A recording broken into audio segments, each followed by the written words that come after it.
Our mission here at John George Psychiatric Hospital is simple but powerful: caring, healing, teaching, serving all.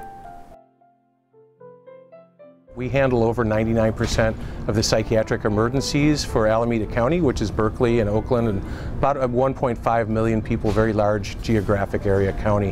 What we do different at John George and what we call the Alameda model is that we will take patients from all over the county and from every other emergency room immediately, as long as they're medically stable.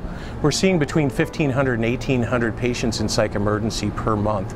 But the fact that we're able to get 78% of those people home and safe every month shows that there's ways that you can work with these folks, and it's not that you have to default to hospitalization all the time. We're only putting 1 out of every 1,000 people into restraints, and I think we continually show that it's possible to do that and get people better in less than 24 hours. The traditional model of inpatient psychiatric care is a rather paternalistic model. It's one that assumes that patients in that state of mental decompensation are unable to make decisions for themselves, are incapable of acting in their own best interest, and perhaps even more importantly, incapable of forming meaningful relationships. Completely the opposite at John George. This is a very welcoming environment where when you arrive, people say, "Hello, how can we help you?"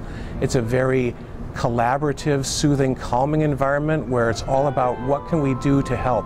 We put the patient at the center of all of our decisions. Are we providing the patient with a home-like atmosphere? Is the patient having to ask us for things that they normally wouldn't ask for in their own home or wherever they're living? Some of the traditional components of inpatient psychiatric care that we challenged included whether or not patients could retain sufficient autonomy, even in their most decompensated state, to be able to make their own decisions with regard to staying in touch with the world, watching television, keeping up with the news, having computer access, getting food when they wanted it, having access to visitors whatever time of day they wished. Many people were concerned that when people could eat food whenever they wanted, we might be driving their diabetes out of control or contributing to the obesity that is such a problem with our population.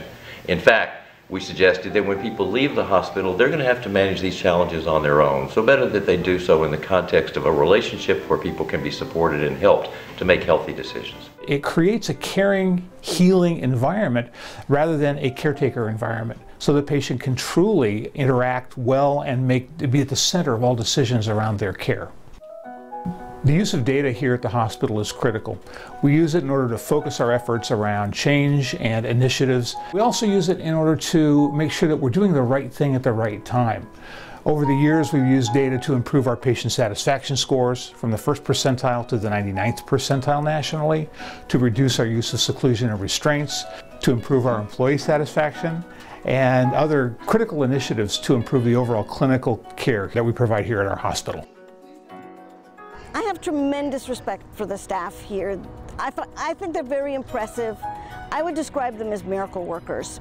I think the greatest strength is in the administration's ability to be able to pull together a medical staff, a Department of Social Services, a rehab team, a group of nurses who put the rehabilitation of the patient as their first priority. And what I do see here at John George is a kind of teamwork on the units between the multiple disciplines, between doctors and nurses and social workers. It's not like it is in a lot of other facilities where the doctor is in charge and everybody else does what the doctor says.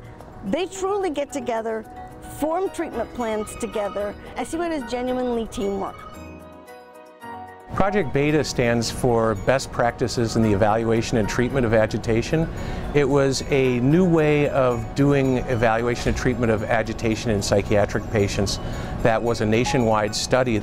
Several of our staff here were part of the multi-center study. John George was sort of ground zero for Project Beta. It was the first place where the guidelines were implemented and tested.